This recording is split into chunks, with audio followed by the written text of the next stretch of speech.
Buenos días. Empezamos esta sesión que se enmarca dentro del ciclo de lecturas del programa Cómic, Ciencia y Tecnología que organiza conjuntamente la Sociedad Catalana de Tecnología y la Cátedra UNESCO de Técnica y Cultura. La sesión de hoy se ha podido realizar gracias a la colaboración de diferentes entidades en las que queremos destacar SD Distribuciones, la Biblioteca de la Escuela de Técnica Superior de Ingeniería Industrial de Barcelona, las editoriales Astiberri y Bank y la librería 85 Comics. Y evidentemente también agradecer al autor, a Paco Roca, su presencia en la sala. Con motivo de inauguración de la charla, contamos con la presencia del profesor Fuertes, que es el presidente de la Sociedad Catalana de Tecnología. Adelante.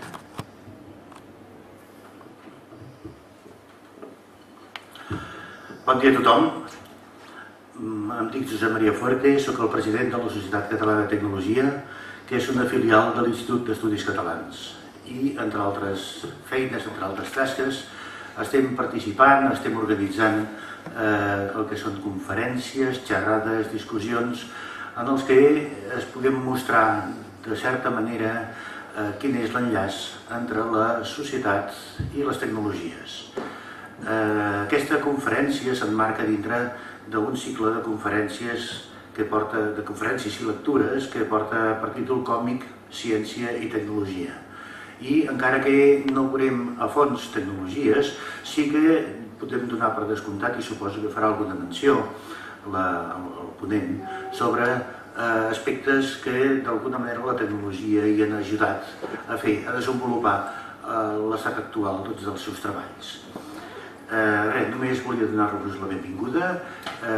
Penseu que aquestes conferències també estaran accessibles per internet properament, i hi haurà els enllaços tant a través de la biblioteca, de l'UPC, com també de l'Institut d'Estudis Catalans.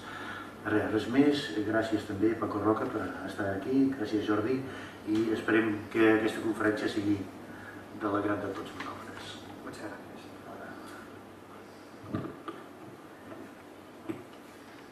Bueno, empezamos ya. Siguiendo un poco la tónica de las anteriores sesiones, siempre asociábamos a un tema de debate en la charla a unas lecturas que acompañaran, digamos, la charla. En este caso, por primera vez hemos hecho un experimento un poco especial, que es, en vez de proponer una lectura, hemos propuesto tres.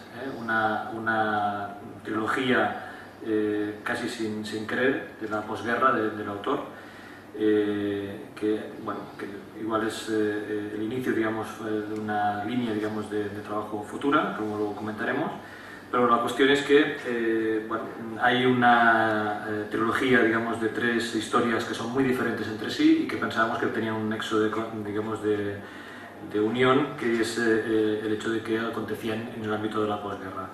Lo que le hemos pedido al autor es comentar cada una de estas obras por separado y tendréis la oportunidad, digamos, de poder ver un poco la historia. Mi relación con Paco Roca es de hace unos 5 o 6 años, digamos, que nos conocimos. Yo lo conocía a él, digamos, con anterioridad como autor, pero empezamos justamente la relación a raíz de la publicación del Faro en el año 2005 más o menos, que salió la primera edición del Faro. La tenemos aquí, esta es la primera edición del Faro, y luego al cabo de un par de años, en el 2007 si no me equivoco, publicó Arrugas, y Arrugas pues se ha convertido, digamos, en la obra insignia, digamos, del autor, con el que llegó a ganar casi todos los premios que hay en España y en Europa, entre ellos pues el Premio Nacional de la Historieta en el 2008, y que aún tiene recorrido, porque justamente ahora se va a estrenar este verano la película animada, digamos, del cómic, y que decía hace un momento, todavía tiene un fuerte recorrido. Hace poco había una exposición en Barcelona de Arrugas con el tema de la salud, el Alzheimer, etc. Y bueno, eso quiere decir que entre el Faro y la siguiente obra que vamos a hablar hoy, en Ángel de la Retirada, hubo Arrugas, pero también hubo Las calles de arena, que también es un trabajo muy personal del autor, que acontece en una ciudad ficticia y que pues también digamos, no tiene nada que ver con lo que estamos hablando hoy.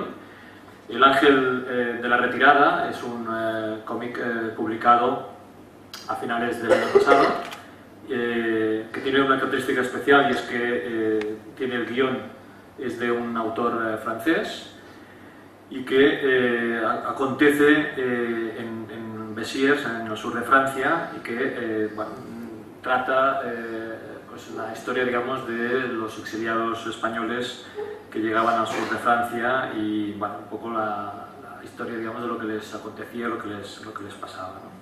Como luego comentaremos. Y luego el bombazo, digamos, que salió a finales del año, que es El invierno del dibujante, que es una de las mejores obras, digamos, del autor, y que ahora esta semana está nominada al mejor cómic, al mejor dibujo y al mejor guión en el Salón del Cómic de Barcelona, y que es una versión libre de una historia real que aconteció en Barcelona, en España, en el año 57, cuando unos cuantos dibujantes emblemáticos de la editorial Bruguera decidieron plantar cara a la editorial en la defensa de sus derechos como autores. Esto estamos hablando de hace 50 años, es decir, algo muy novedoso y visionario, digamos, en aquel momento. Y decidieron montar una editorial aparte, y crearon una editorial, crearon una revista, y lo que narra este cómic, digamos, fueron los 2 primeros años de vida de esa experiencia emprendedora, esa experiencia empresarial de estos autores, que, entre otras cosas, para que tengáis una idea, de, pues, si no conocéis, digamos, los autores o la época o la referencia, pues uno de los grandes fichajes que hizo la editorial Bruguera para cubrir el agujero de los que se fueron fue, por ejemplo, Ibáñez, con la creación de personajes tan emblemáticos como Mortadelo y Filemón, ¿no? Pero para que veáis, que tengáis una idea, digamos, de la importancia, digamos, en la historia del cómic en España, esta experiencia concreta del año 57. Bueno, pues tenéis estos ejemplares en la biblioteca, y como decía el profesor Fuertes, esta sesión se va a grabar en vídeo, se va a colgar en internet, por lo cual, bueno, la idea es que está a disposición, digamos, después del gran público para que se lo pueda bajar.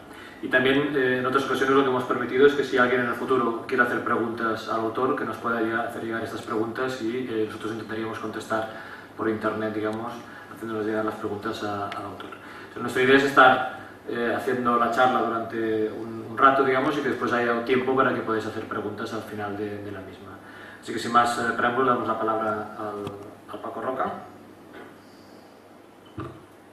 Bueno, pues muchas gracias a vosotros por venir, y a Jordi por las palabras. Bajamos un poco la luz para que se vea un poco mejor, si queréis.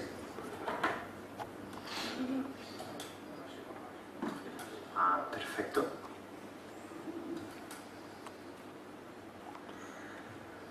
Bueno, pues como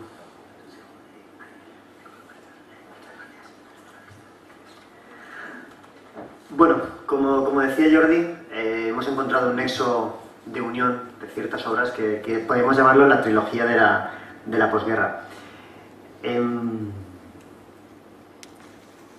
¿Sí? Empezamos con un pequeño problema técnico.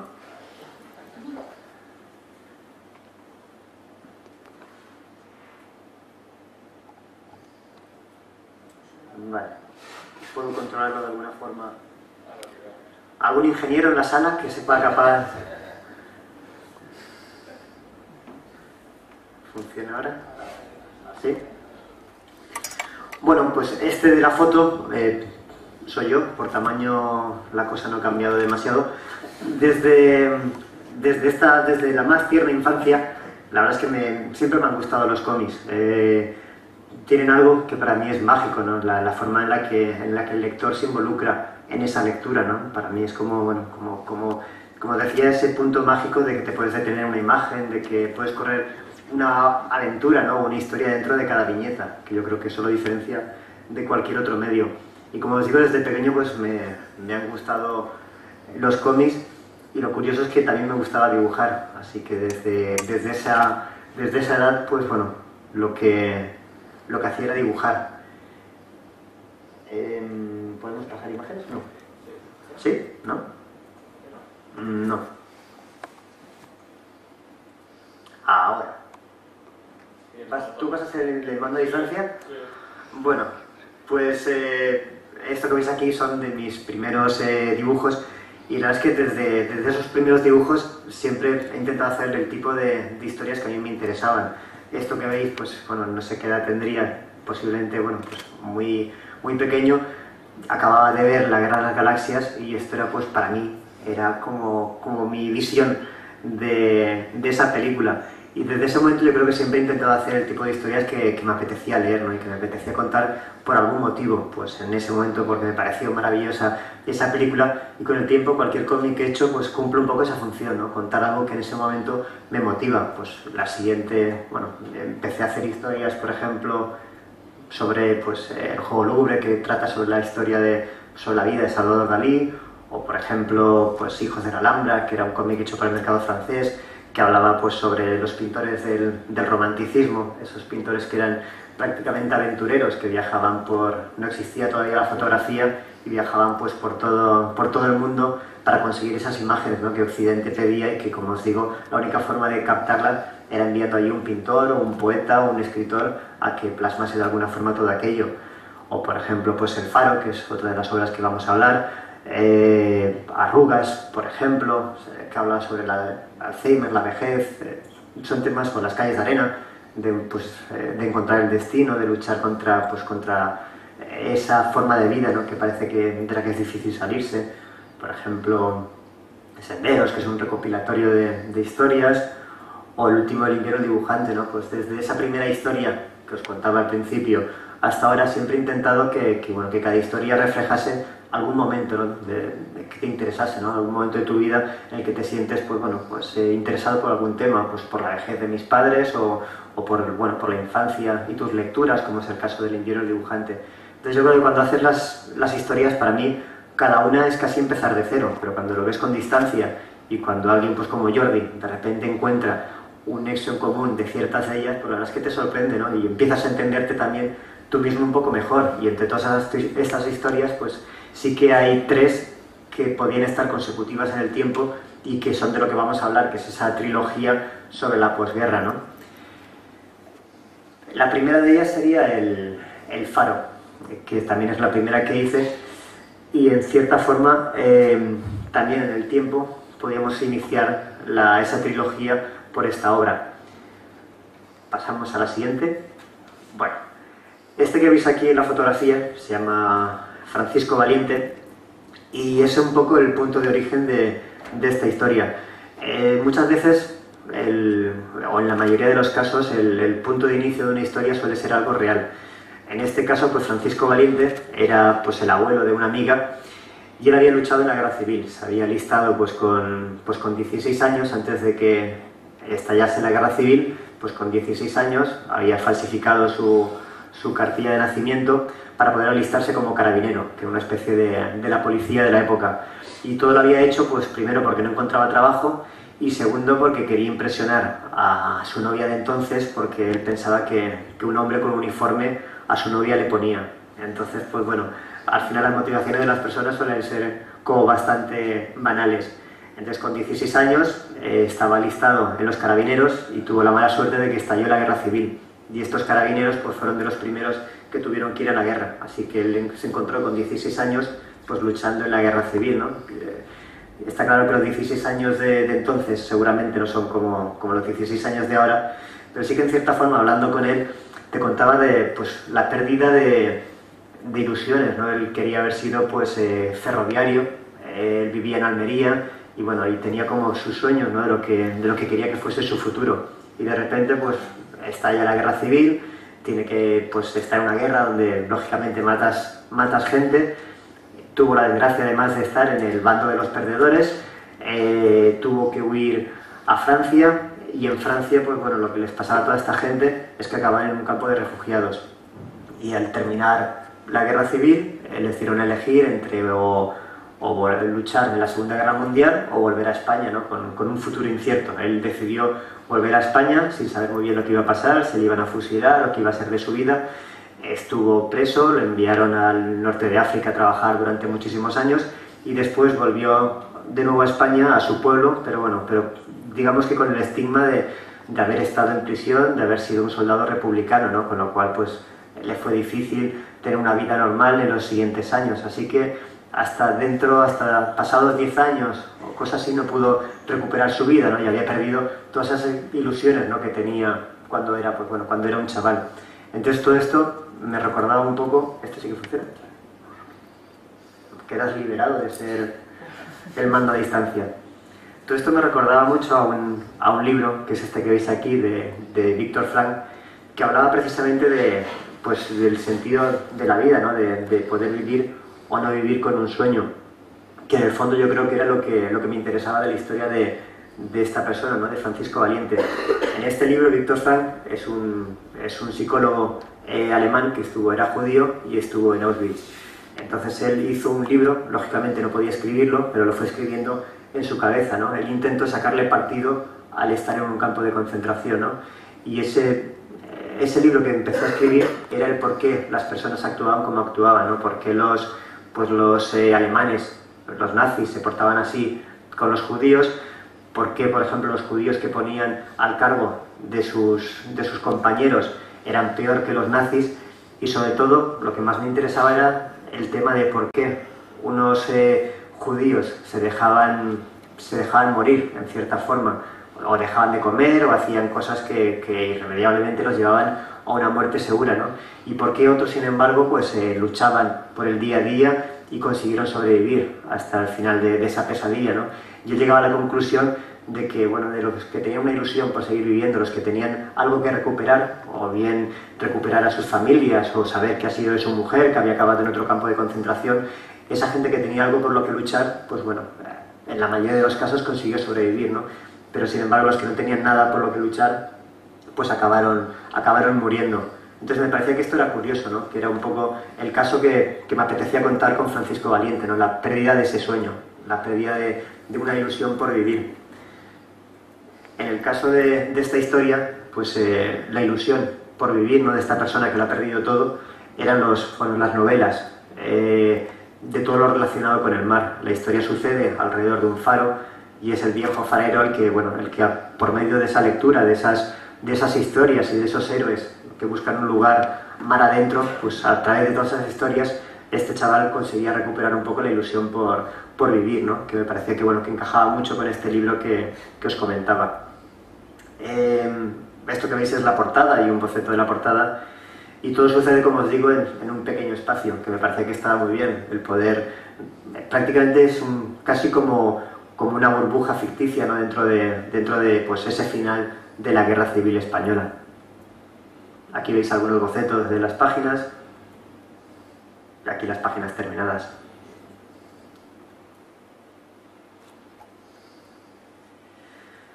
La siguiente historia, también en el tiempo, es el Ángel de la Retirada. Cuando terminé el faro, lógicamente la historia iba por otro lado, pero sí que me había parecido, pues hablando con Francisco Valiente, que es el protagonista, como os digo, del faro, hay un tema que me parecía muy interesante, pero que por lo menos en ese momento yo tenía mucha más información y que pensaba que estaba pues un poco exagerado, ¿no? Y Francisco me contaba de lo mal que le había pasado en los campos de refugiados. Pero bueno, yo pensé que muchas veces también se exagera ese tipo de cosas. Entonces cuando me llegó a hacer este proyecto, que es el Ángel de la Retirada, la verdad es que me di cuenta de lo dramático que fue para los españoles que tuvieron que huir de España al acabar en un campo de estos de refugiados en Francia. Este proyecto surge de la colonia española de Bessières, que es un pueblecito cerca de Montpellier, que precisamente pues, querían hacer un poco de memoria histórica de la colonia. Esa colonia, pues mucha de la gente que ha habido es de diferentes emigraciones de la historia de España. Él comienza con la retirada y pues con el tiempo también han tenido pues, muchos de los trabajadores de la vendimia.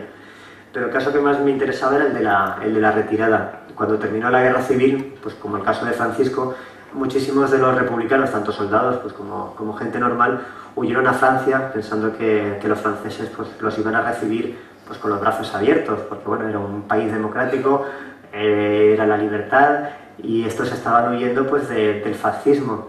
Hay que recordar que la Casa de España de Bessiers ahora ha cumplido 120 años. Sí. No se creó a raíz de la guerra, sino que ya tenían 60 años de vida. Sí, porque la inmigración a Francia pues ha tenido muchísimas etapas, desde la época de Goya, por ejemplo, que estuvo en Burdeos y demás. Siempre ha habido... Francia siempre ha sido como un poco ese punto de libertad, ¿no? que en muchos casos en España no hemos tenido. Entonces han tenido pues emigración tanto política como económica, ¿no? con la vendimia. Entonces ellos querían hacer una historia, sobre todo a partir de la historia de la retirada, que es sobre todo porque es cuando todavía queda gente viva de esa época, ¿no? Son gente ya muy mayor, pero querían recuperar un poco la memoria de toda esta gente. Entonces de ahí surge este proyecto. Y como os digo, pues en lugar de acoger con los brazos abiertos a toda esta gente que había pues estado luchando o llevaba años en guerra, pues en lugar de eso pues llegaban a un campo de concentración, en este caso pues en Argence-de-Mer, que es cerca de, pues bueno, en la playa. Entonces estaban en condiciones infrahumanas en las que pues se tenían que hacer muchas veces un hoyo en la arena para poder protegerse del frío. Muchos murieron de disentería. Digamos que era lo peor que se podía estar, ¿no? Separaban a los hombres de las mujeres. O sea, hubo mucha gente que, claro, habían llegado además allí muy débiles, después de toda una guerra, después de haber huido, después de lo que llamamos la retirada, que es algo casi como apocalíptico, ¿no? Cuando ves todas esas fotografías de la época, ¿no? De gente huyendo porque el ejército de Franco cada vez está más cerca, tienes que dejar atrás todo. Hay algunas fotografías que son impactantes, como estas que veis aquí, ¿no? Primero, por un lado, pues todo el ejército tenía que dejar las armas antes de pasar la frontera, y por otro lado esta foto es totalmente apocalíptica, la de todos esos coches abandonados, ¿no? Al lado de la frontera. O sea, estás dejándolo todo atrás, huyendo en el último momento, dejando prácticamente todas tus pertenencias para pasar a Francia, ¿no? Y esperando ahí encontrar por fin la paz, ¿no? Después de todos esos años de guerra. Y sin embargo, como os digo, el recibimiento fue peor, creo que yo, imposible, ¿no? También es verdad que eran millares de personas las que estaban pasando la frontera en ese momento, y el gobierno francés no sabía muy bien qué hacer con toda esa gente. Entonces, como os digo, fue unos años los que estuvieron allí que eran presos, ¿no? más que exiliados políticos. Entonces, de todo esto es de lo que surge también el ángel de la retirada, y me di cuenta de que lo que me contaba el protagonista del Faro no solo era cierto, sino que todavía era mucho más exagerado de lo que pensaba. Entonces, pues solamente por este trozo de la historia, porque la historia del ángel de la retirada llega hasta hablar un poco ahora, ¿no? de cómo las nuevas generaciones de españoles pues ya han perdido un poco sus raíces, ¿no? Y empiezan a estar pues totalmente metidos en la sociedad francesa, y ya no tiene razón de existir la colonia española de Bessiers. Pero sí que esta parte de la historia me parecía como que debía ser contada, ¿no? Estas son algunas de las páginas de la historia. El guionista pues es un guionista francés, pero sus padres son ucranianos, y llegaron también a Francia pues con la Segunda Guerra Mundial. Así que, aunque él no estuvo en esa situación, pero sí que sabe lo que es ser emigrante, ¿no? en una tierra como Francia, ¿no? Aquí podéis ver alguna más de las imágenes. Y la verdad es que yo creo que el tema de la retirada cada vez sabemos, o se empieza a hablar un poco más, pero yo creo que ha sido el gran olvidado, ¿no? Porque lógicamente durante el franquismo era un tema que no se podía tocar, y Francia pues la verdad es que siempre lo ha tenido como bastante oculto, porque es un tema bastante vergonzoso, ¿no? El comportamiento que hicieron con todos los españoles. La siguiente historia, que es El invierno del dibujante, digamos que continúa un poco todo esto. También para mí ha sido como ir cuadrando piezas, ¿no? Porque conoces una parte de la historia de la posguerra, conoces pues los comienzos, y a partir de estas tres historias, para mí, o por lo menos en mi cabeza, empieza a tener toda una continuidad. Entonces, cuando por ejemplo un personaje del invierno del dibujante pues cuenta su etapa en Francia, o cuenta cómo ha sido pues encarcelado después de la guerra civil, pues ya empieza a tener todo su orden, ¿no? Empiezas a saber de dónde viene y empiezas a ver a dónde va. El caso del invierno del dibujante para mí casi es como, bueno, como la historia que quería haber hecho desde pequeño, ¿no? Desde esa foto que veíais al principio de la charla. Yo crecí, como os decía, leyendo cómics y en esa época, pues bueno, lo normal era leer los cómics de una editorial que se llamaba la Editorial Bruguera, que estaba aquí en Barcelona. Eran, pues bueno, los creadores de todos los personajes que para mí hicieron que amase los cómics, desde pues, el Mortadelo y Filemón, Zipizape, Carpanta, Anacleto, bueno, todos estos personajes, ¿no? Que forman ya parte de la cultura española. Y esos dibujantes, ¿no? A mí la verdad es que nunca me ha gustado el fútbol y de pequeño nunca coleccioné cromos de futbolistas y para mí los héroes eran precisamente todos estos dibujantes, ¿no? Yo de mayor quería ser dibujante como ellos y quería saber pues cómo eran, ¿no? Pero bueno, la verdad es que nadie me podía contar mucho porque en aquella época ser dibujante era como bastante anónimo.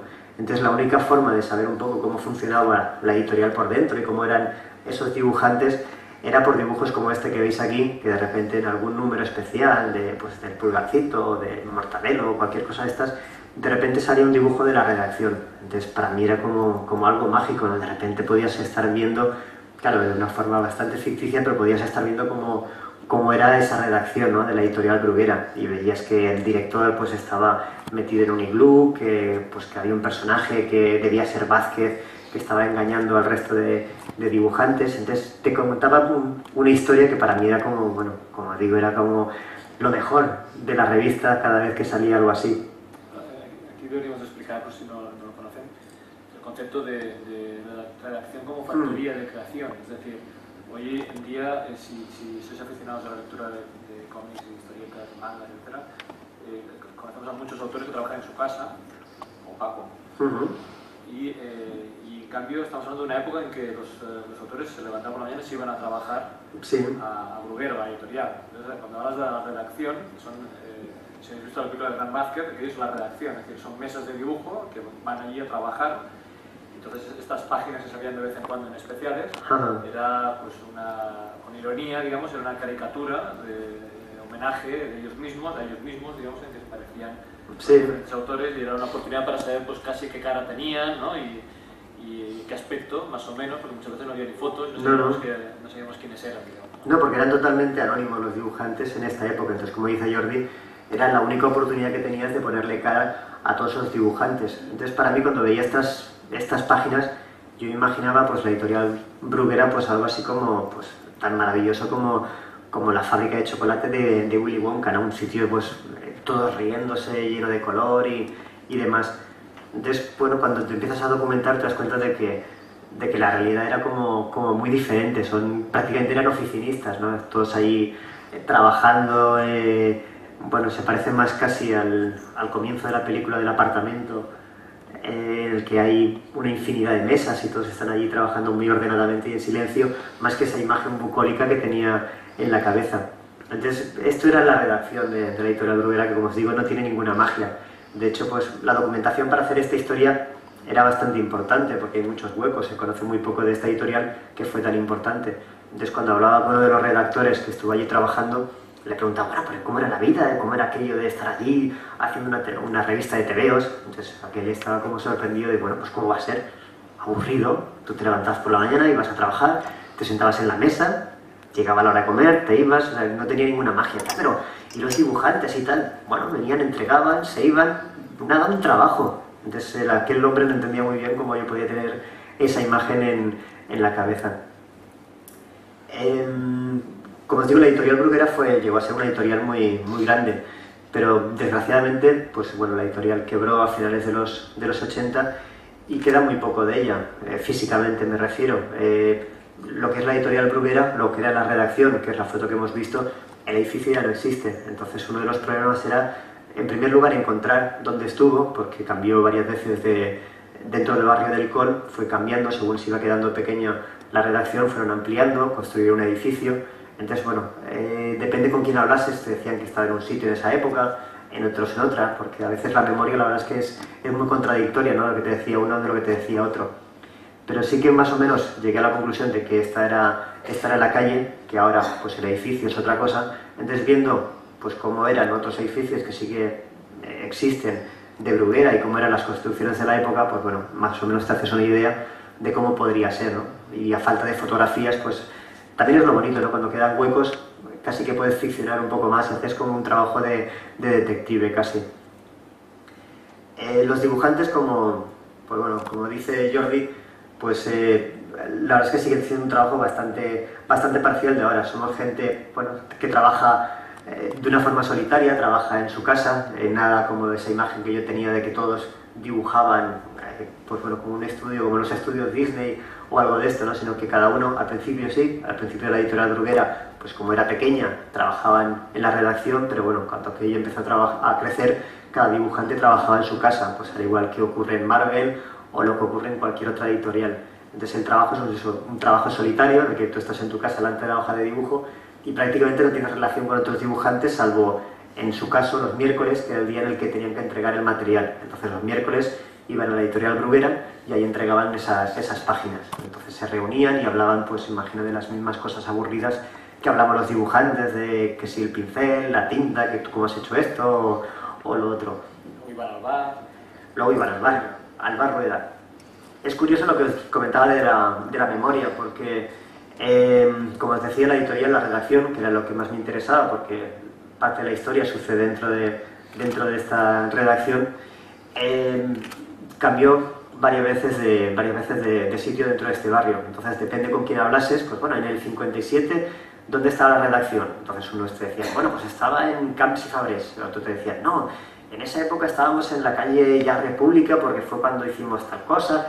Entonces, como os digo, la memoria es muy difícil, ¿no? Centrar a una persona, sobre todo porque, claro, estás hablando de cosas que pasaron hace casi 60 años.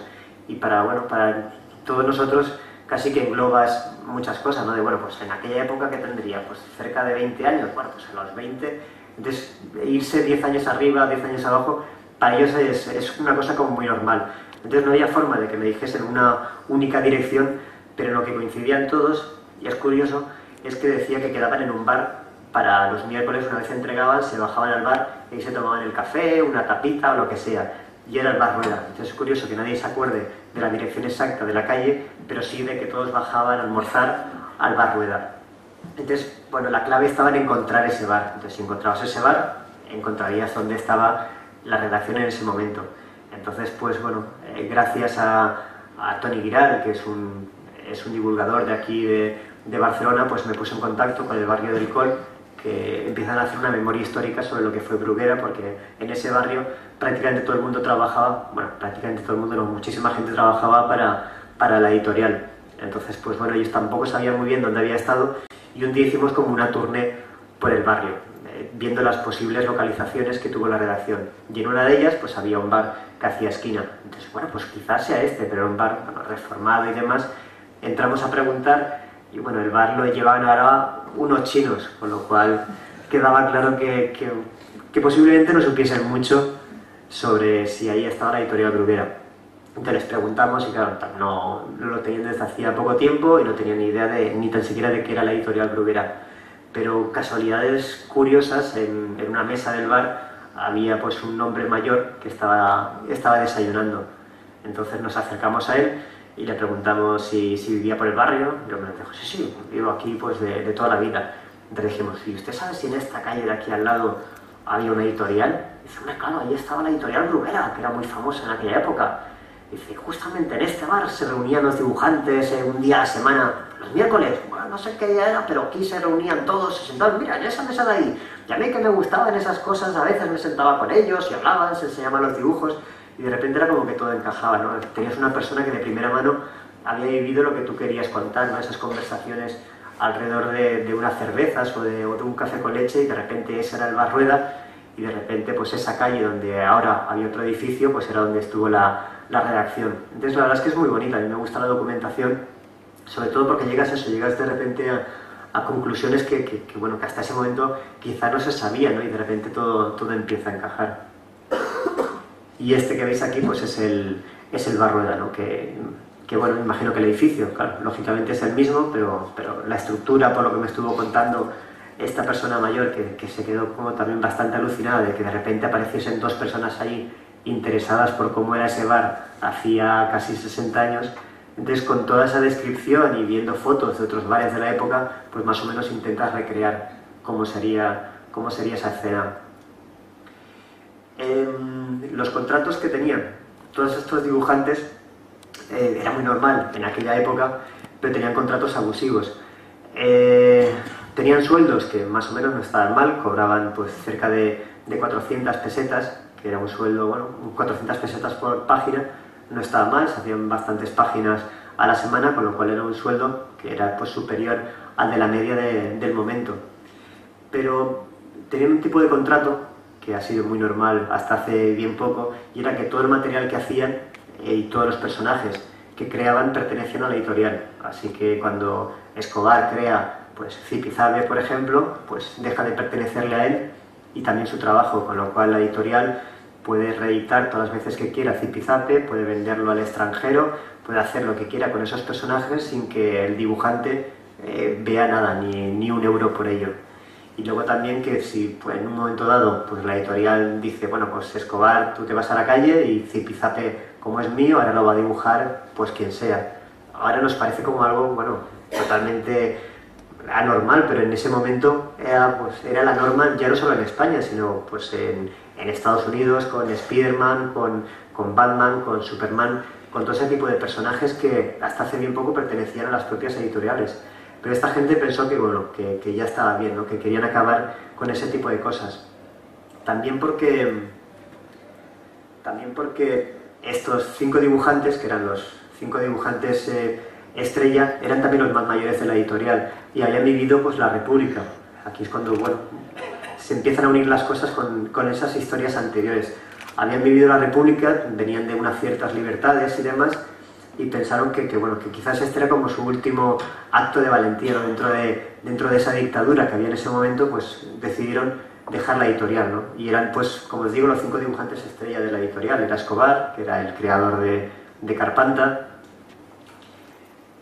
Peñarroya, que tenía un personaje que se llamaba Don Pío, Conti, con Carioco. Muchos de ellos, la verdad es que ahora ya prácticamente no conoce a nadie. Cifré, con el reporter Tribulete, pero que en su momento, o Ginel con el inspector Dan, en su momento eran personajes que tuvieron un gran calado. En aquella época, pues la historieta, pues a falta de que la televisión no había arrancado todavía, porque en España la televisión apareció mucho más tarde que en otros países, el cómic tenía pues muchísima presencia, y personajes como Carpanta, por ejemplo, pues pertenecían a la forma de hablar de todo el mundo, ¿no?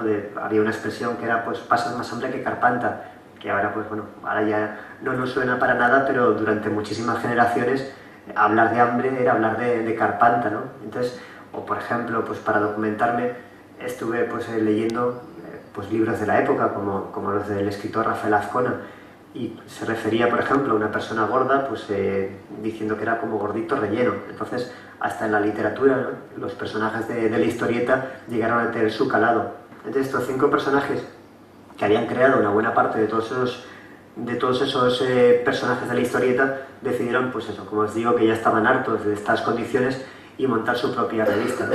Y lo hicieron. Sí. Yo comentaría que ahora has hecho una referencia a la televisión, decir que justamente fue en el año 57 cuando hubo la primera emisión de televisión en España, y que a finales del 57 solo había 200 televisores en toda España, o sea, 200 casas con televisión en toda España, y que realmente no se popularizó la televisión hasta principios de los 60. Y luego recordemos también que en esta época, antes decías que lo que cobraban por página era una cantidad importante. Tenemos que decir que las revistas semanales de Bruguera podían llegar a tener una tirada de 500.000 de ejemplares. Recordad personajes como Capitán Trueno, que se vendían coleccionables y que podían tener tiradas de 200.000, 250.000, 300.000 ejemplares en kioscos.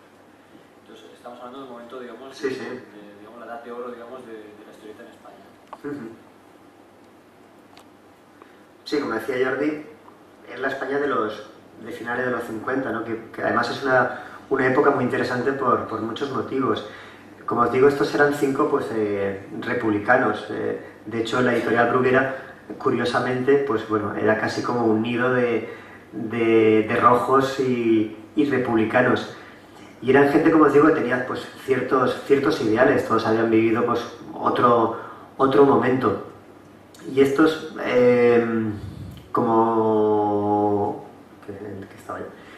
como os decía, pues es un momento importante porque estos cinco republicanos, digamos que todavía tenían la esperanza, como muchísimos españoles, de que el franquismo iba a terminar pronto, de que en cuanto pues terminase la guerra mundial, pues y con la derrota de Hitler, pues lo siguiente que iba a pasar es que Franco iba a caer. Entonces de repente, pues con la Guerra Fría se dan cuenta de que no, de que pues España ingresa en la ONU, creo que es en el 53 o en el 54. Unos años después pues empiezan a haber tratados entre Estados Unidos y España, porque España de repente se convierte en un sitio importante para la lucha contra la Guerra Fría y es un punto estratégico para los ejércitos y demás. Eisenhower visita España pues unos años después y se dan cuenta de que Franco pues se va a quedar ahí para muchísimo tiempo, ¿no? Que ya es reconocido por el mundo entero como un gobierno legítimo. Entonces, todo esto yo creo que hace que haya un sentimiento entre la sociedad española como de, pues aguantar ya lo que venga, ¿no? Hasta ese momento quizás todavía había gente combativa y pensando que esto en algún momento tiene que terminarse, ¿no? Imagino que eso te hace las cosas como un poco llevaderas, ¿no? Ese punto de esperanza.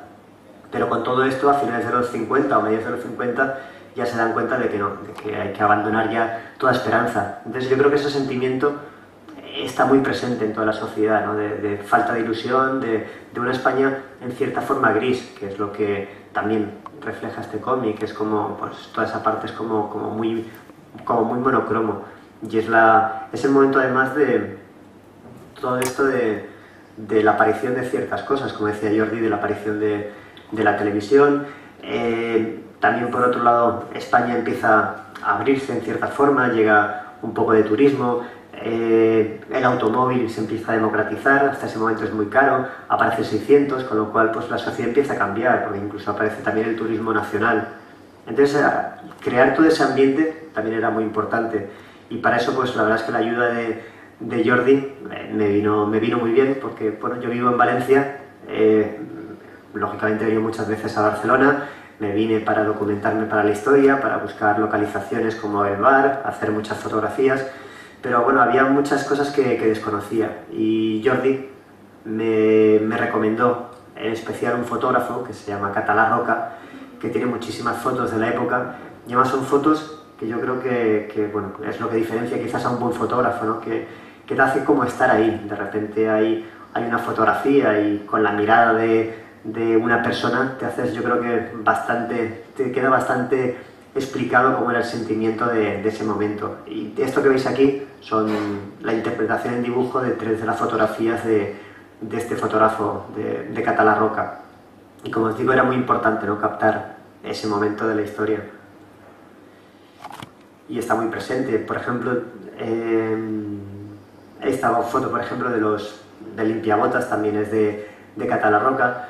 Y otro de los momentos bonitos de esa documentación fue encontrar la papelería donde compraban los dibujantes, que todavía existe, que está en la Plaza Lesseps, creo que es. Y entonces encontramos también de casualidad en esta visita turística a la zona, encontramos donde compraban los dibujantes sus pinceles y su papel y demás. Y la verdad es que para mí, que soy dibujante, fue como algo increíble, ¿no? Estar ahí en esa tienda. Incluso me compré los pinceles ahí también como pensando que podían haber sido los que ellos en algún momento pudieran usar o tocar o lo que fuese. Lógicamente, pues bueno, la parte de la documentación ha sido muy difícil muchas veces encontrar, sobre todo cuando de repente te estancabas en una cosa como era, uno de los problemas era saber cómo era un kiosco de la época, ¿no? Había muy pocas fotos, los que había pues eran demasiado elaborados y demás. Entonces una fuente de información también importante fueron las películas de la época. Empecé a verme pues todo lo posible de películas del neorrealismo español o de esa época y de repente pues bueno, entre todas esas películas que vi encontré una que se llamaba El Kiosco, que justamente sucedía en un kiosco y me vino, bueno, hubiese sido casi yo creo que imposible haberlo hecho sin haber encontrado además de casualidad esa película, porque ya no solo es ver qué forma tenían, porque la verdad es que este tipo de kioscos de una calle normal eran como muy austeros, que prácticamente son 4 paredes de madera y ya está, pero ver todo lo que rodeaba un kiosco era muy interesante, pues no había encontrado ninguna foto de eso, ¿no? De ver, pues bueno, que Chupa Chups, por ejemplo, también aparece en esa época, estaba en algún kiosco, ver todas esas publicaciones que había, ¿no? Con una película de estas empiezas a ver pues las revistas taurinas, las portadas de las revistas de cine, ¿no? Y te das cuenta bueno, de la presencia sobre todo del mundo de Hollywood en el momento, ¿no? Prácticamente no había otra cosa, no existía, como decíamos, la televisión, y estás viendo los estrenos de la época a través de esas portadas y sobre todo, pues bueno, todas las revistas y periódicos de propaganda que había en ese momento. Y bueno, como os digo, la aparición de la televisión que en España pues llegó cuando en Estados Unidos o en el resto de Europa ya lleva muchos años, pues en España aparecía en ese momento y como decía Jordi, pues no solamente apareció tarde, sino que hasta que llegó a tener un precio accesible a todos los españoles pasaron muchos años. Yo creo que eso también es lo que le dio cierto margen todavía al mundo del cómic, porque después de eso, pues bueno, esta página de aquí, por ejemplo, intenta plasmar un poco eso, ¿no? El que fue una competencia muy dura para el cómic. De repente, pues bueno, ya tenía una competencia, había dibujos animados o había lo que fuese, películas, lo que fuese, ¿no? Y de repente había otro tipo de entretenimiento, ¿no? Que hasta ese momento casi el monopolio lo tenían pues los tebeos.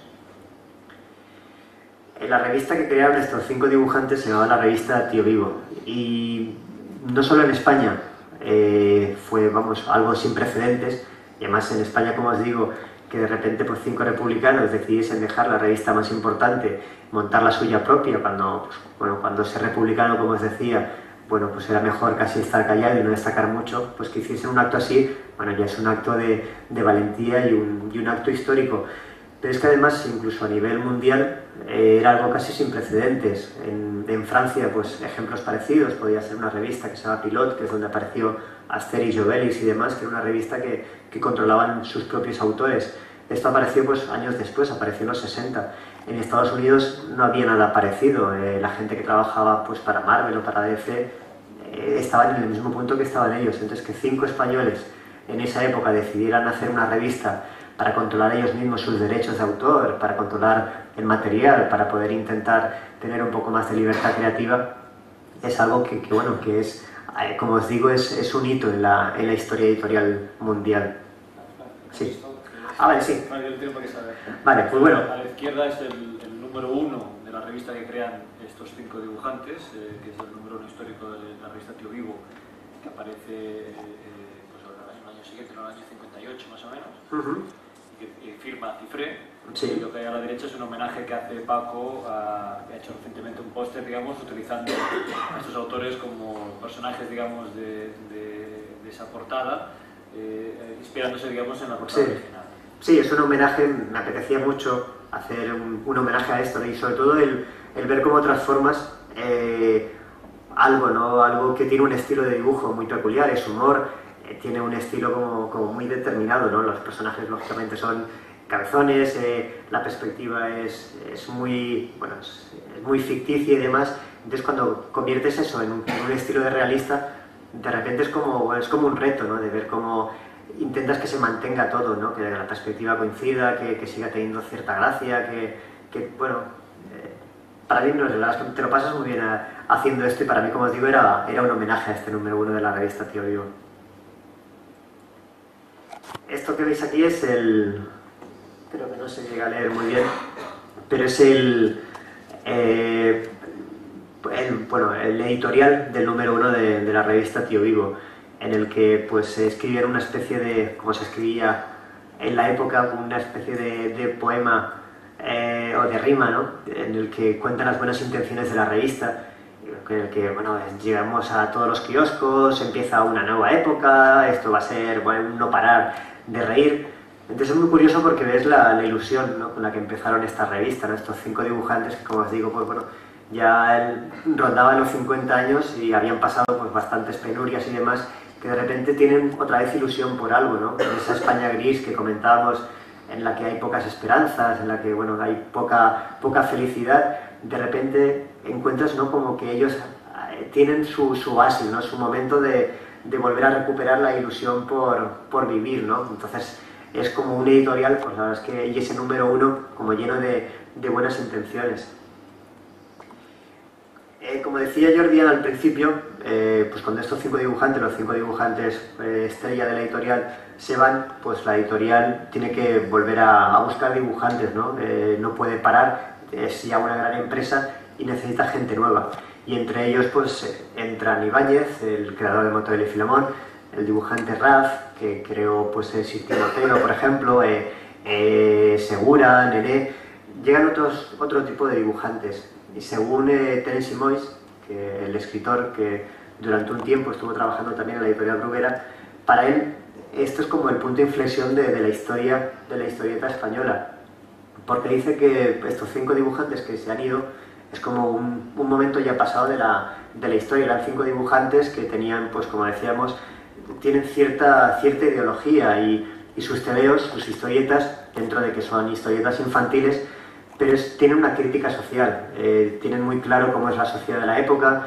Son personajes como Carpanta, que muestran pues el hambre que había en España. Tienen personajes como una portera, tienen una sirviente que es Petra, por ejemplo, y son personajes que se pueden ver en la sociedad española, y dentro de lo que pueden están haciendo una crítica social de cómo era el franquismo en la época. Pero sin embargo estos nuevos dibujantes que llegan a la editorial son gente mucho más joven, que no han vivido pues la República, son ya hijos de la posguerra, y su tipo de humor es totalmente diferente, es gag, es el absurdo, y es lo que ahora entendemos casi como tebeo infantil o tebeo de humor.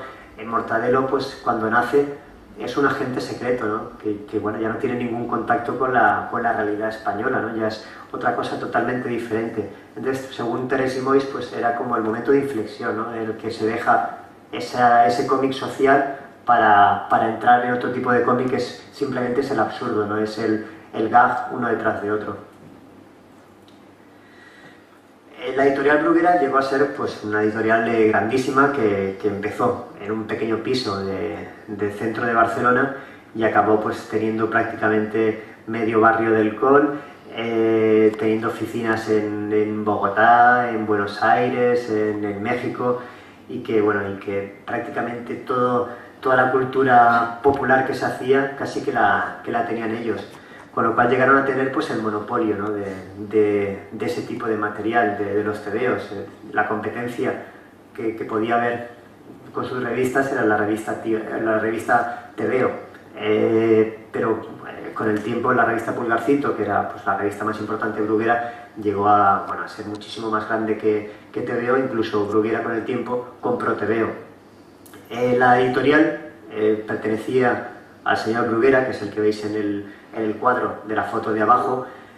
Tenía una editorial muy modesta, y cuando terminó la guerra, cuando murió el creador de la editorial, la heredaron sus hijos, que son Pantaleón y Francisco. A Francisco lo reconoceréis porque lleva una F en la corbata, un detalle elegante. Lo curioso de estos hermanos es que Pantaleón estuvo en el bando de los nacionales, y sin embargo su hermano Francisco era republicano. Francisco, cuando terminó la guerra, acabó en la cárcel, y su hermano Pantaleón tuvo que mover todos los contactos que pudo para sacar a su hermano de la cárcel. Con el tiempo, la editorial fue creciendo, Pantaleón quedaba un poco en la sombra, y el que dirigía la parte creativa de la editorial era Francisco, que había estado en la cárcel como republicano, con lo cual creó eso que hablábamos antes de ese nido de rojos y republicanos que era la editorial Bruguera. De hecho, gente como Víctor Mora, el creador del Capitán Trueno, era comunista, estuvo en la cárcel varias veces por pertenecer al Partido Comunista, y sin embargo el señor Francisco Bruguera le seguía pagando, ¿no? Los meses que estaba en la cárcel le seguía cobrando su sueldo, con lo cual había como un cierto compañerismo, ¿no? entre toda esa gente que compartía una ideología.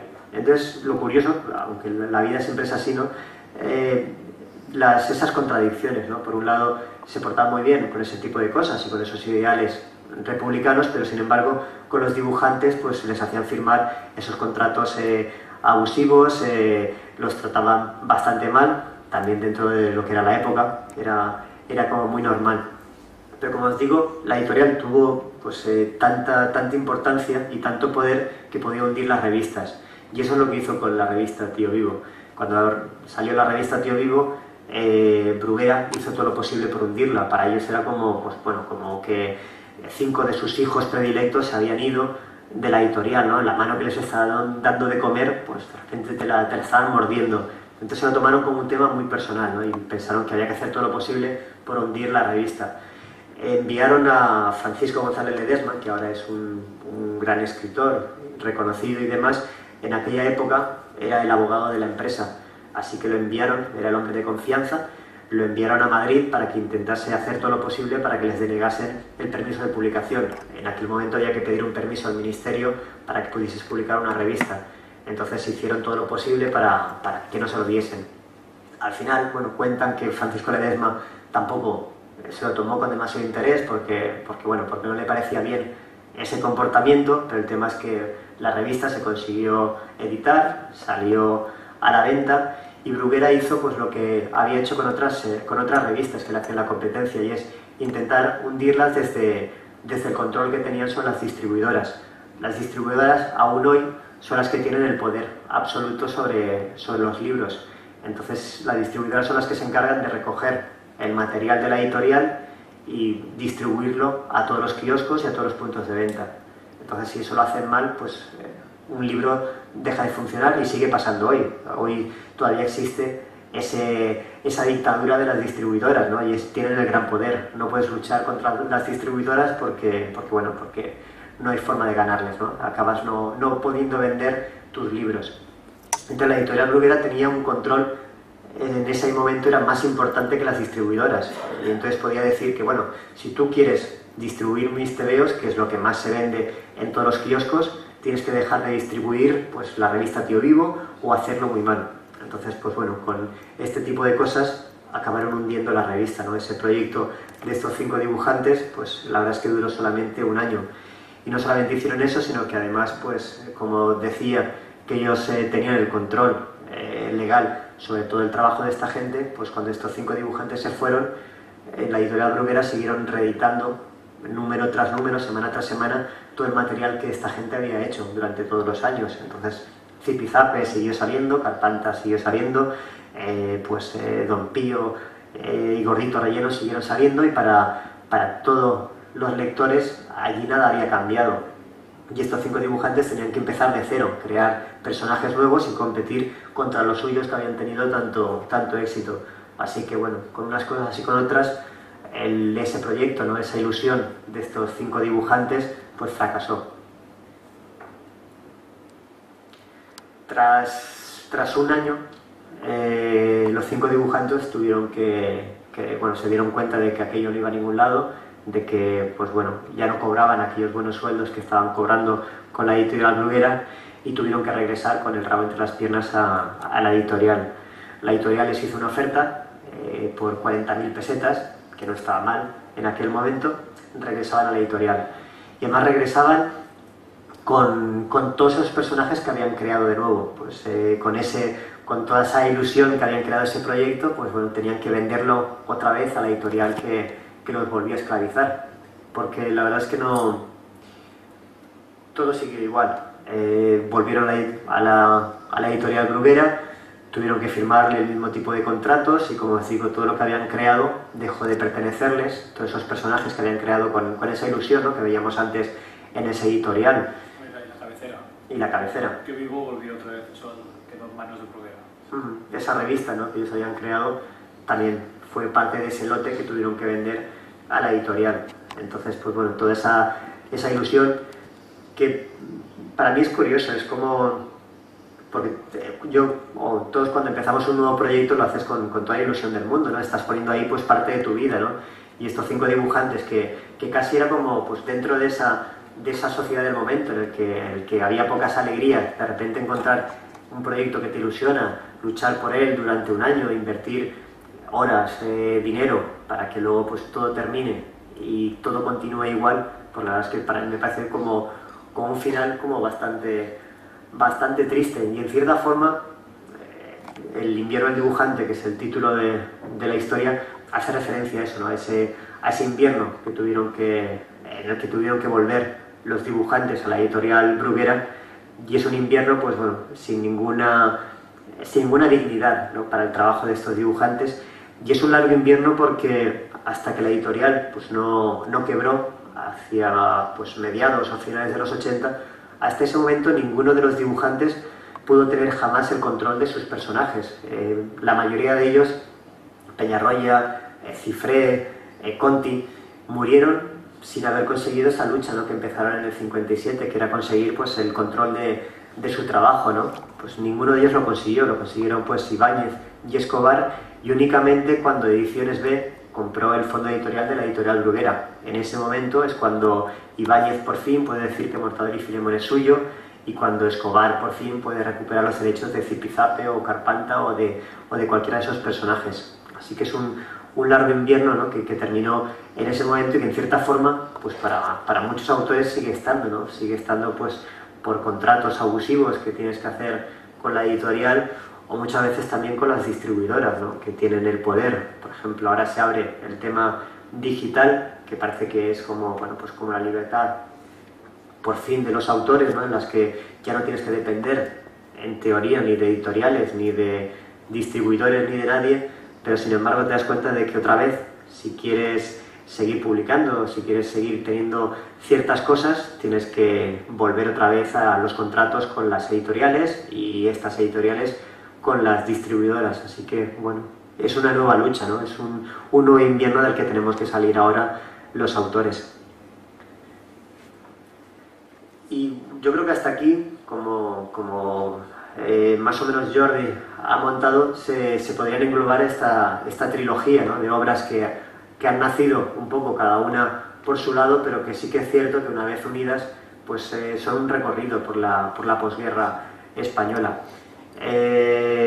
Para mí sí que me ha servido un poco para conocer esa parte de la historia que no sabía muy bien por qué, pero me interesaba, ¿no? Y verlo ahora, las tres juntas, sí que te haces un poco, pues eso, una idea de cómo eran, ¿no?, los sentimientos de la España de ese momento. Y yo creo que el cómic muchas veces es una buena manera de poder mostrar este tipo de historias. Y yo creo que poco más. Sí, bueno, para terminar y...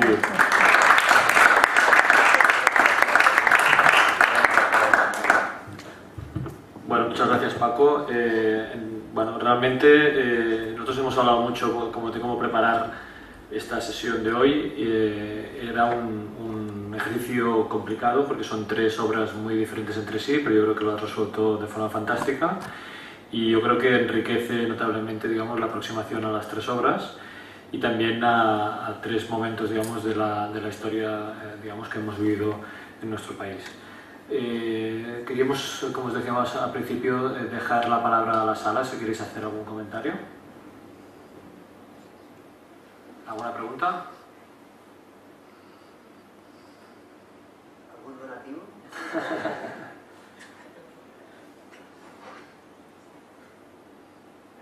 ¿Tenemos algún comentario?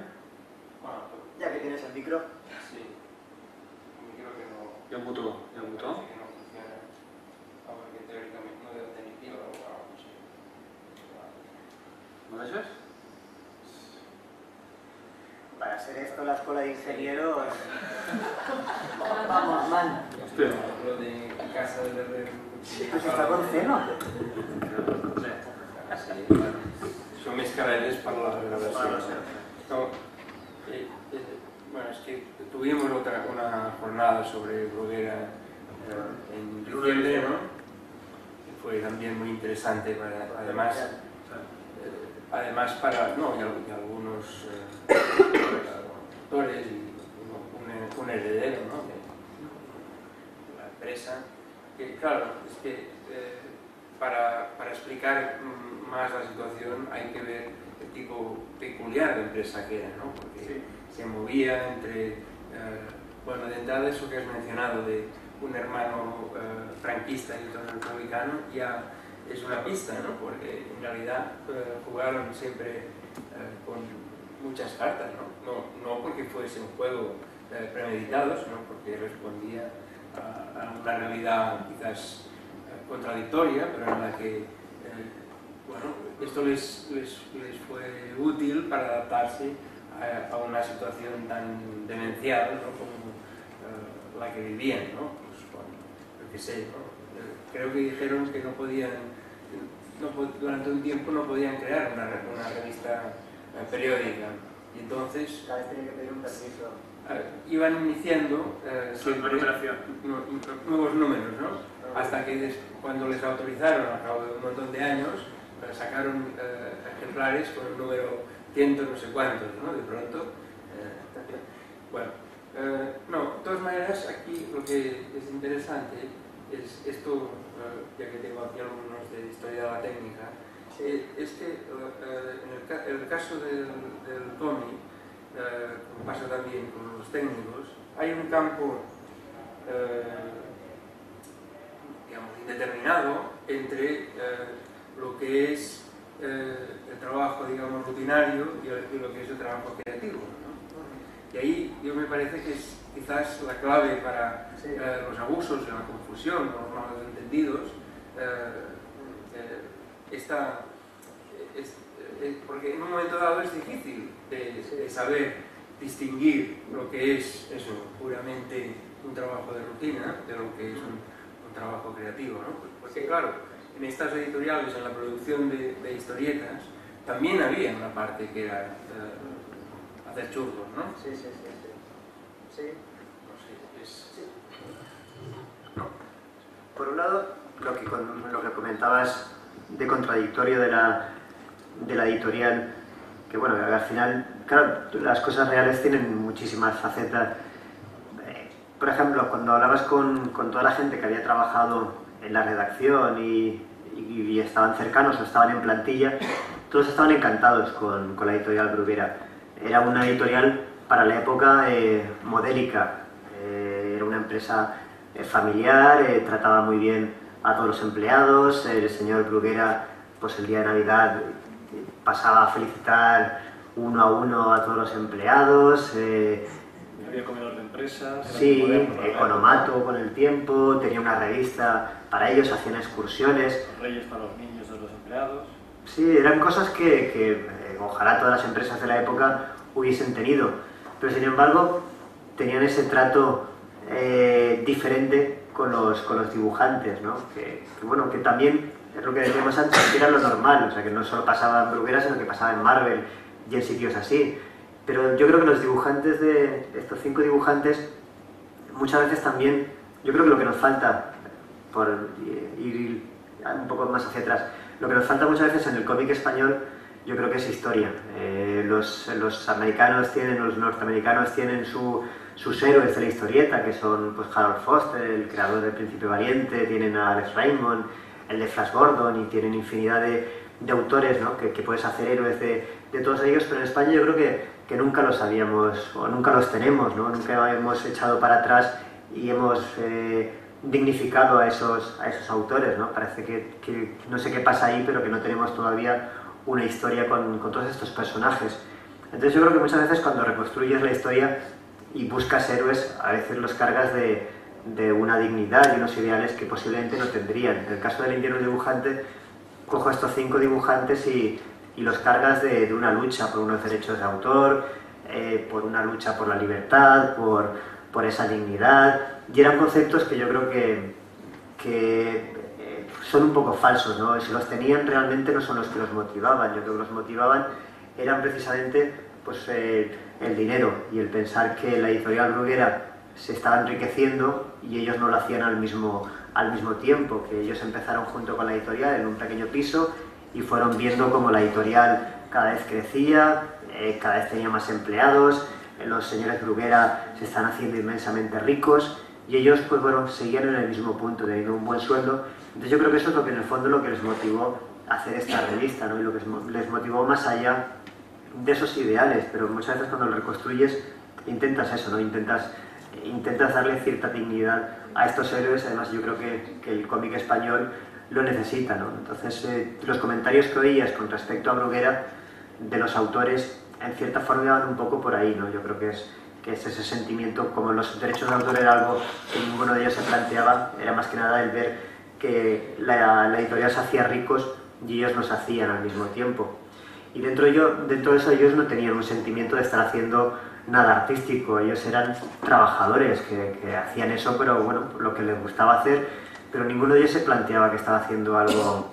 Eran, bueno, pues como decía Toni Giral en el epílogo, eran pues obreros de la viñeta, era el trabajo que les tocaba hacer y ya está. Algunos de ellos se involucraban más haciendo esa crítica social, pero bueno, pero yo creo que ninguno de ellos tenía un sentimiento de que estaban haciendo nada más allá de eso. Y dentro de eso, pues dentro de eso, yo creo que en todos los aspectos, ya no solo los dibujantes, sino también en todos esos escritores que estuvieron haciendo pues material para la editorial Bruguera. No sé si con esto más o menos...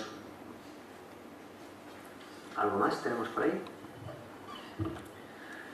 Bueno, hay una anécdota que ha pasado en varias ocasiones, que ha sido que hay dibujantes que cuando han fallecido sus familias les han tirado, digamos, todos los originales y material en casa, pues, diciendo, bueno, esto son dibujillos del marido o el padre que los tiras a la basura porque no sirve para nada, ¿no? Y eso tendría un precio incalculable, ¿no?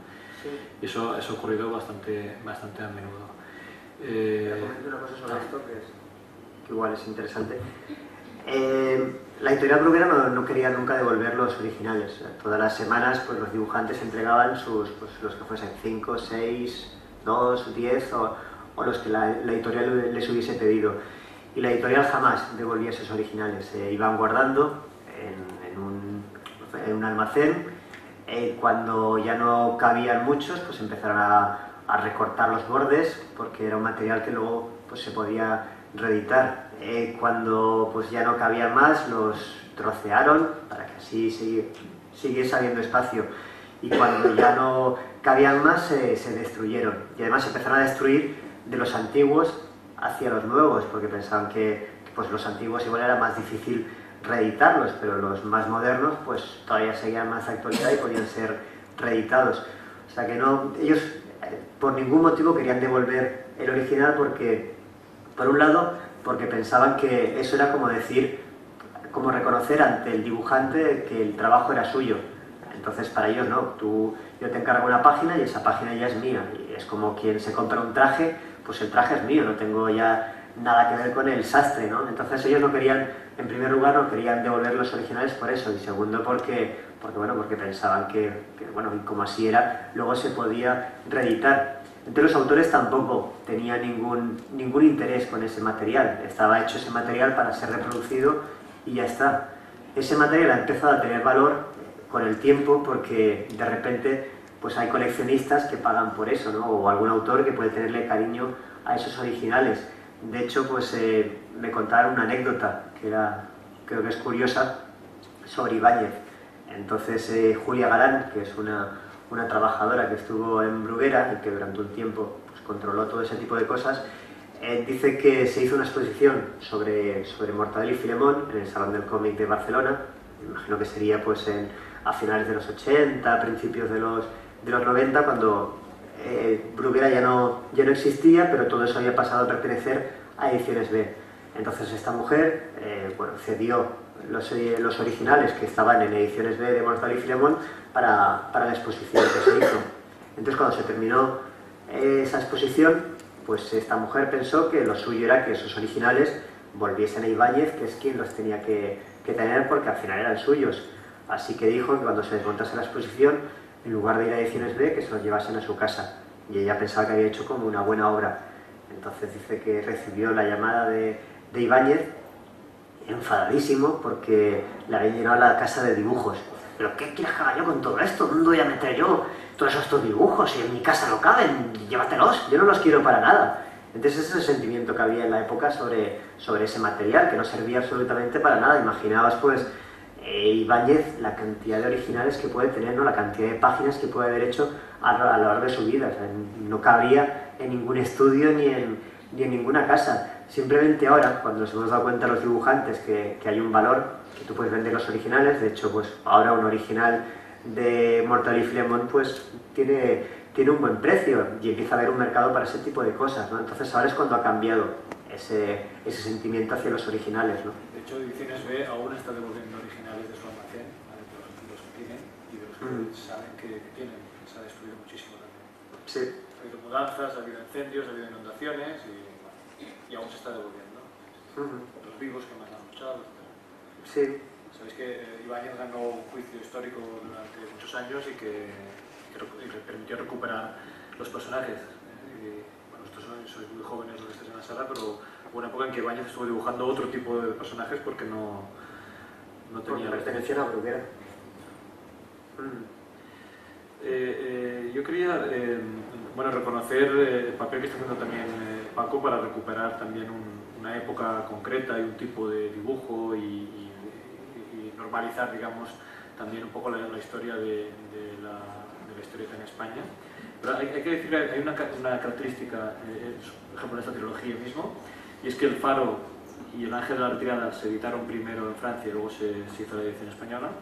En cambio, El Invierno del Dibujante es una edición de Astiberri que tiene proyección, digamos, también de venderse en el extranjero. Entonces te queríamos preguntar cuál es la experiencia de vender El Invierno del Dibujante en otros países. Si ya se ha hecho, si está trabajándose, si lo van a entender bien esta historia. Pues estamos ahí todavía. Este mes sale en Italia, que es el primer país en el que va a salir. Yo creo que el mercado italiano es muy parecido al mercado español. Por un lado hemos tenido el problema de cómo traducir esta obra, porque la traducción siempre es bastante complicada. Hay obras que es muy fácil, pues en el caso de, por ejemplo, de Arrugas, simplemente hubo que hacer cambios con respecto a algunas viñetas, a horarios, al menú, a nombres, ese tipo de cosas que es muy sencillo. Pero el caso del Invierno Dibujante tiene muchos detalles que es difícil traducir. Además, traducirlo sin excesiva información adicional, porque cuando... Para no complicar el discurso. Sí, porque puedes estancar la historia, ¿no? El traductor decía de poner, pues, explicar ciertas cosas, pues, quién era cada personaje, qué era, pues, lo que están hablando en determinado momento, cosas a veces muy españolas, pero yo creo que en el fondo se entiende la historia. O sea, ha hecho falta poner algunas cosas y cambiar, modificar, porque claro, hay un momento en el que, por ejemplo, le están recriminando a Escobar que los va a invitar con sidra al gaitero. Entonces, claro, ¿cómo traduces eso, no? Es difícil, ¿no? Pensar que, claro, aquí sabemos que, bueno, pues sidra al gaitero pues igual es una sidra, tal, queda un poco cutre invitar a alguien a sidra al gaitero, pero ¿cómo explicas eso a un italiano? Entonces él decía, bueno, pues vamos a ponerle que están tomando un vino italiano que es muy barato. Ya, pero es que eso es entrar en otro terreno, ¿no? El terreno de empezar a modificar la obra cuando no funciona. Por ejemplo, yo creo que hay cosas, por ejemplo, hay unas escenas en las que están leyendo La Vanguardia. Entonces el traductor decía, bueno, pues si ponemos en lugar de La Vanguardia, están leyendo un periódico italiano que es parecido, ya, pero ahí no, porque... Ya, esto transcurre en Barcelona, claro, en el 57. Entonces tienes el problema de empezar para que se entienda allí, a hacer cosas que son irreales.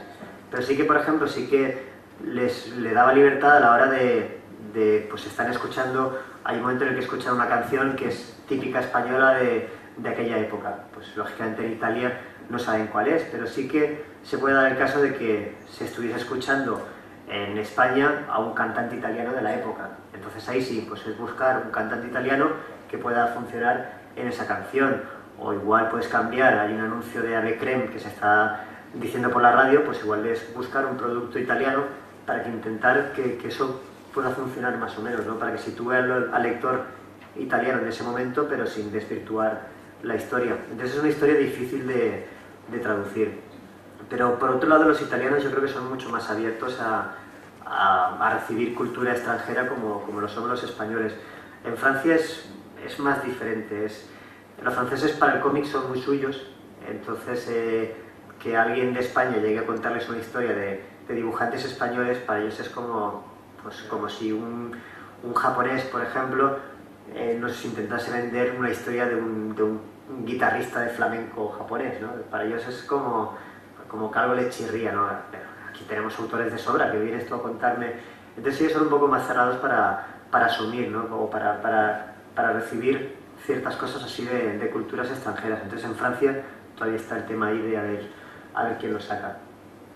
También queríamos comentar la elaboración, digamos, de un cómic que te puede llegar a durar más de un año de trabajo, en tanto como a partir de una idea, de la búsqueda de la documentación, de la preparación del guión. Recuerdo que tú explicas siempre que eres muy por paso, ¿no? Es decir, Sí. primero tener muy claro la idea, muy claro la documentación, después hacer el guión, la escritura del guión bien hecha, luego hacer los bocetos, luego hacer el lápiz, luego hacer la tinta y luego colorear para hacer la etapa final, ¿no?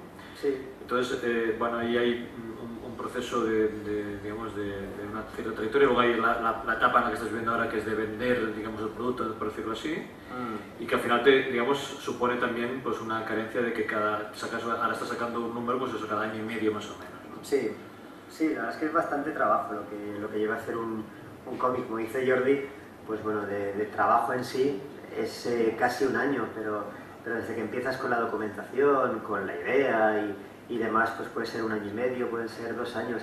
Y más en el caso de, por ejemplo, pues de este último, El invierno del dibujante, que hay mucha información que no encontrabas en ningún sitio. Hay algunos libros, cada vez hay más, sobre la editorial Bruguera, pero había muchos huecos. Entonces había que rellenarlos con los testimonios de la gente que todavía queda viva, que no es que sea mucha. Y curiosamente con esto te llevas una sorpresa, y es que piensas que debe ser gente encantada de poder hablar sobre la historia, ¿no? Pero es al contrario. Muchos dibujantes era de como, bueno, esto... ¿Y a quién le va a interesar? ¿A quién le va a interesar? Esto ha pasado ya mucho tiempo de esto no quiero hablar ya de ello. Entonces te llevas una sorpresa con eso, ¿no? De que no hay gente que está como muy dispuesta a contarte cosas. Entonces intentas, bueno, empezar a sacar lo que puedes, ¿no? de toda esa gente.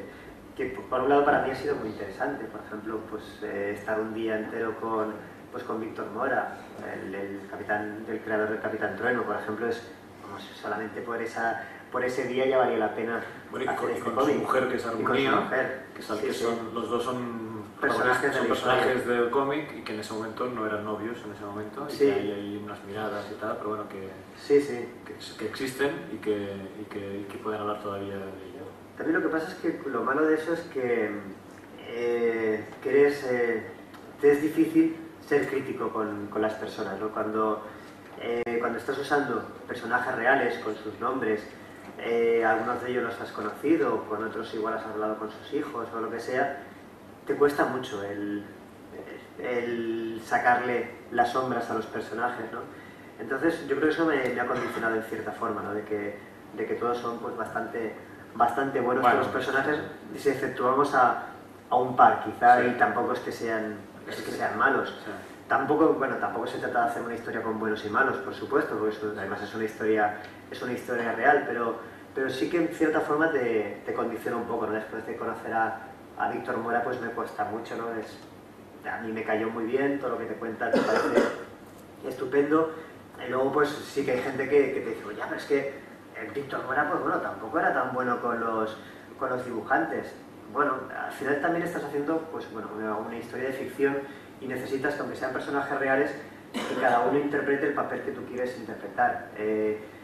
Tú quieres hacer un discurso, ¿no? Porque es una obra, como digo, es una obra de ficción, no es un ensayo, con lo cual tú tienes una intención, que es la que vas a contar, y está claro que esa intención que tú tienes está pues sujeta a la realidad, pero dentro de eso tú quieres hacer que cada personaje coja un papel determinado. Entonces, por ejemplo, Escobar, que es uno de ellos, es una persona pues que era muy culta, había sido también pues republicano, había estado en la cárcel, pero era pues escritor, hacía teatro, actor, inventó pues un cine, inventó un cine casero, inventó juegos, daba clases de dibujo, aparte de ser dibujante y demás. Entonces, de repente era un personaje muy interesante y que me servía para poner en su boca pues lo que hablábamos antes, cosas que son un poco anacrónicas, ¿no? Esa forma de ver el mundo editorial, de esos ideales, de esos derechos de autor. De repente esos son conceptos muy modernos, pero sin embargo, si alguno de los personajes pudiese decirlos y quería que lo dijesen, tenía que ser Escobar, por lo que os digo, ¿no? Porque era un poco ese artista renacentista y comprometido. Entonces, de repente, con ese personaje te sirve para soltar ese discurso. Posiblemente él jamás, creo yo, usase la palabra... Podría ser de esa manera. Sí, y no sabría tampoco lo que eran los derechos de autor, pero sí que era creíble que ese personaje lo hiciese. Por ejemplo, el personaje de Víctor Mora pues te sirve para hacer otro tipo de papel, que es el de cómo funciona la redacción y cómo funciona el trato entre los señores Bruguera y los autores. Entonces, pues Víctor Mora me sirve para ello. Coges la parte real que te interesa y sobre la que no te interesa, pues ficcionas un poco dentro de lo que crees que es creíble. Pues el caso de Rafael González también. Entonces, cada uno de los personajes reales te sirve para aportar una pieza a esa historia que tú quieres contar. Pero posiblemente si hubiesen sido personajes reales, hubiese tenido como mucha más libertad para poder haber contado la historia. Así, de cierta forma, estás como muy sujeto a lo que es la realidad. Hay que decir que parte de la obra de estos autores es la recuperada de Ediciones B, en un coleccionable que existe desde hace un par de años, y que ahora va a haber el estreno de la película del Capitán Trueno, que estamos aquí esperando a ver si va a ayudar, digamos, a conocer al gran público, digamos, un personaje histórico y que digamos, muchos de los españoles a partir de una cierta edad pues fue un ídolo, digamos, de infancia, ¿no? de lecturas. Y es un momento muy especial, digamos, para el mundo del cómic. Hubo la película del Gran Vázquez el año pasado, entonces es un momento muy interesante y que da una idea, digamos, de una época dorada, digamos, de la historieta en España que se ha analizado muy poco, ¿no? Ahí, nosotros hicimos el 1 de diciembre, hicimos una jornada sobre Bruguera y contamos con Antonio Martín y Antonio Giral y diferentes autores de diferentes épocas que habían trabajado en Bruguera. También nos vino el bisnieto, digamos, del fundador de la editorial, y podéis tener acceso, digamos, a la jornada en 3 vídeos que están colgados en internet. Bueno, todo esto es una experiencia muy interesante de un autor de cómic que va picoteando y de pronto se encuentra con esta aportación. Y claro, yo te quería preguntar si está, digamos, está zambullida, digamos, en esta época, pues te ha germinado, digamos, nuevas ideas para trabajar en esta época. Sí, de hecho, con la obra, con lo que estoy ahora, estaría también metido dentro de esta posguerra, ¿no?, de la que hablamos. Porque además es curioso porque yo creo que le pasa a todos los autores, ¿no?, que se especializan. No es que se especialicen, sino que empiezas documentándose sobre una época y empiezas a encontrar hilos que van hacia adelante o hacia atrás, que piensas también que son historias como muy interesantes. Como decía, pues El Faro tocaba de refilón el tema de la retirada, era el punto de partida, pero luego se va por otro camino. Pero sí que me había quedado la espina de contar algo sobre la retirada y sobre esos campos de refugiados. Entonces, cuando surge el proyecto del Ángel de la Retirada, de repente me viene perfecto porque te puedes quitar esa espina. También te preguntas, ¿qué ha pasado con toda esa gente que ha vuelto a España o que ha estado en España trabajando, ¿no? Y de repente se te une con el invierno del dibujante.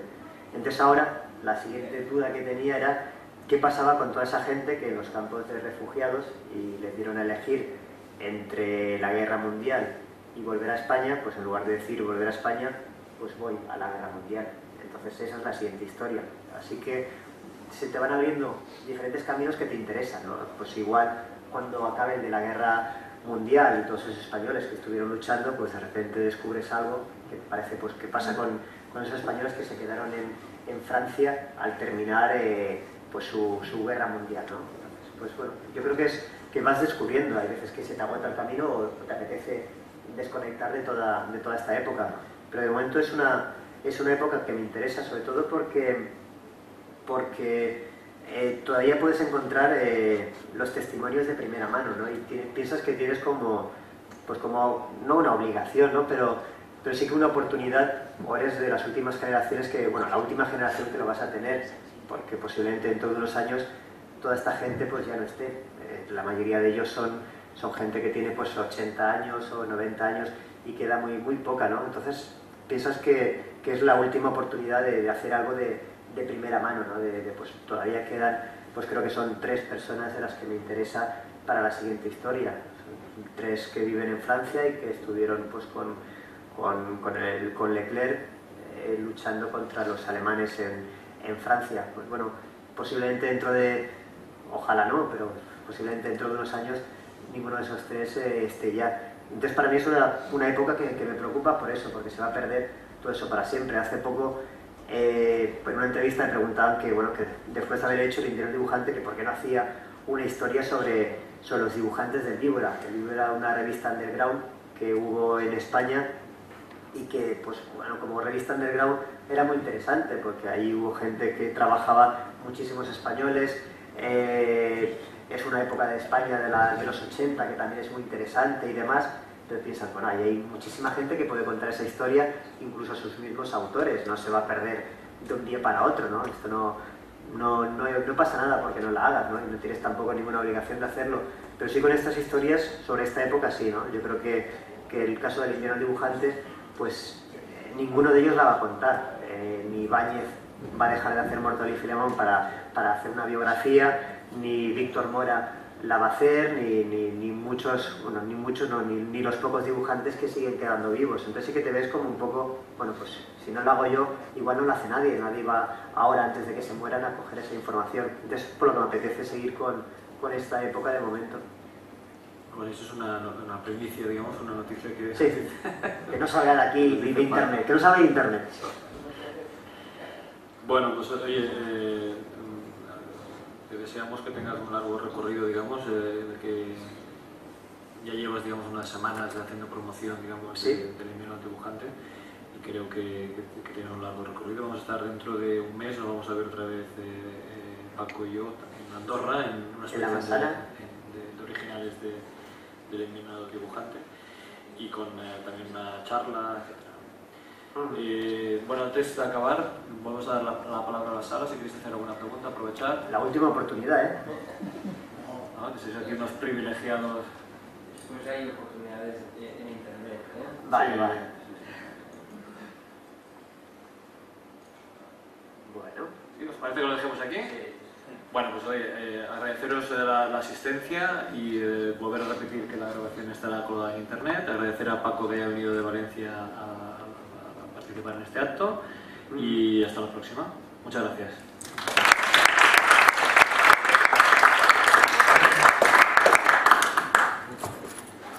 Bueno.